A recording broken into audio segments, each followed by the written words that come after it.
కొలంబియాను భారీ భూకంపం వణికించింది.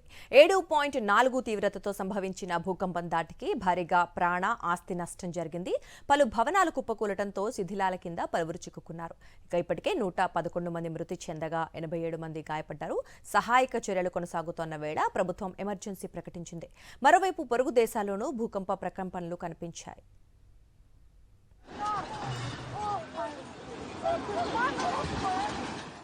కొలంబియాలో సోమవారం ఉదయం భారీ భూకంపం సంభవించింది. రిక్టర్ స్కేల్పై 7.4 తీవ్రత నమోదైన ఈ భూకంప కేంద్రం నుంచి 107 కిలోమీటర్ల లోతులో ఉన్నట్లు అమెరికా జియోలాజికల్ సర్వే వెల్లడించింది.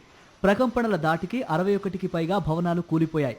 పలువురు శిథిలాల కింద చిక్కుకుపోవడంతో సహాయక బృందాలు రెస్క్యూ ఆపరేషన్ చేపట్టాయి. భూకంపం ధాటికి 110 మందికి పైగా మృతి చెందగా వందల సంఖ్యలో జనం గాయపడ్డారు.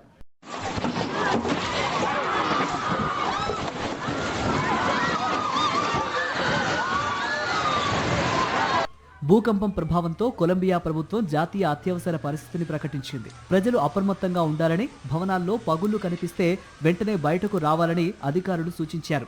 మరోవైపు 5 విమానాశ్రయాల్లో కార్యకలాపాలను నిలిపివేశారు. వైద్య, ప్రభుత్వ విమానాలకు మాత్రమే అనుమతినిస్తున్నారు. మానిజెల్స్ నగరంలో పాఠశాలలు, యూనివర్సిటీలను కూడా తాత్కాలికంగా మూసివేశారు. భూకంపం ప్రభావంతో కొలంబియాతో పాటు వెనిజువెలా, ఈక్వెడార్, పనామా దేశాల్లోనూ ప్రకంపనలు నమోదయ్యాయి. అయితే సునామీ హెచ్చరిక ఏదీ లేదని అమెరికా సునామీ వార్నింగ్ సిస్టమ్ తెలిపింది.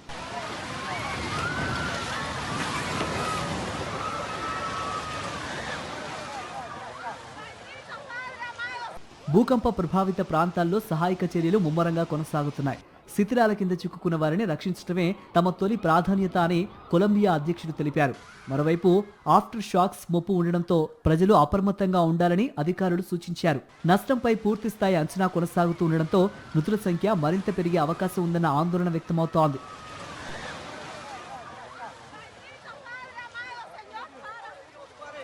మరిన్ని అప్డేట్స్ కోసం ఛానల్ ను సబ్స్క్రైబ్ చేయండి. నోటిఫికేషన్స్ కోసం బెల్ ఐకాన్ పై క్లిక్ చేయండి.